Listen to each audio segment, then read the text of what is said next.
Hey guys, welcome back. This is Carrie Starfruit already setting some fruit. Today I'm going to talk about a hot topic in the mango community, and that's how far apart should you plant your mango trees. I'm going to give you my opinion. Please let me know yours in the comments. And I'll break this down in a few ways. So first, I'll go over spacing, and then I'll show you some things I do to help me out with spacing. Then I'll give you my final thoughts. Let's get into it. First, I want to start off by saying you can do whatever you want, and if you truly believe something's going to work, it's going to work. We're backyard growers. We are not into this to make money. Well, at least the majority of us are. So we can do whatever we want.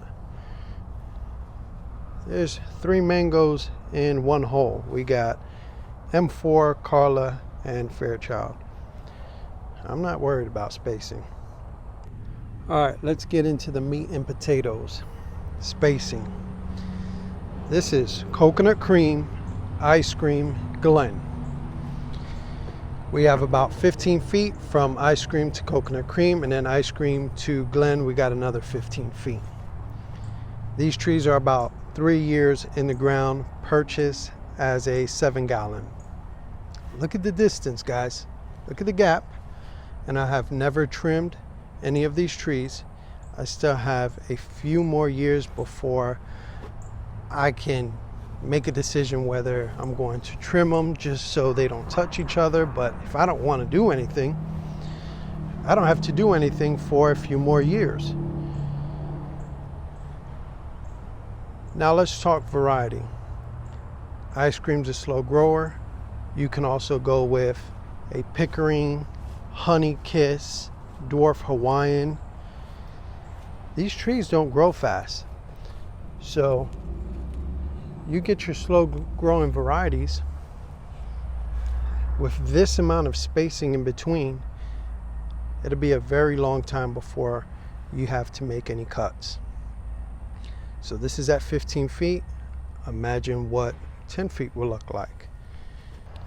This is orange sherbet mango, and I'm going to show you what I did here. Before this, I had a greenhouse. So I always knew that I was going to have something here.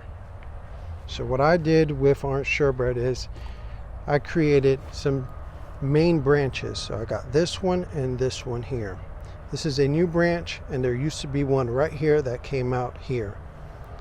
I have cypress trees, Jamaican cherries, grapefruit. I didn't want to crowd this area up. I kind of want this path where you can just walk through. So what I wanted to do is create these main branches. That way it has all the space up here to grow. So this is unlimited spacing right here for orange sherbet. It's going to get maximum sunlight, and it's not in the way of anything. So these are some things you can do early on. Just think about it. If you are in a situation like this where this may be a house. You may have something else back here. So you can dictate where you want your trees to grow, and it's best to do that early on. That's why I created these main branches here. I don't have to worry about these for a very long time. And this one here, if it does become an issue, it starts going into the barn, I'll cut it back. But I'm not concerned about anything back here. These are my main branches. All right, guys, final thoughts, and I'm gonna leave you with something else at the end that I just thought about. For backyard growers looking to put a few varieties in the ground and doesn't mind doing a little bit of work in the future, I'm going with 10 feet. I think 10 feet is definitely doable. And if you want to set it, forget it for a very long time, go with 15 feet. And then I'll leave you with this. After 10 years, you're going to have a tree that's going to be producing really heavy at that time. You may be able to sell it for triple the money you paid for it.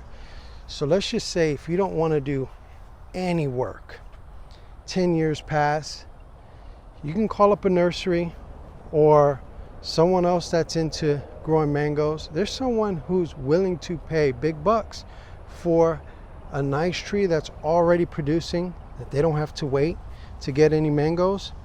So you'll triple your money, and then you go buy a 15-gallon tree and you'll start the process all over again. Don't let spacing hold you back. Put your trees in the ground. I'll see you on the next one.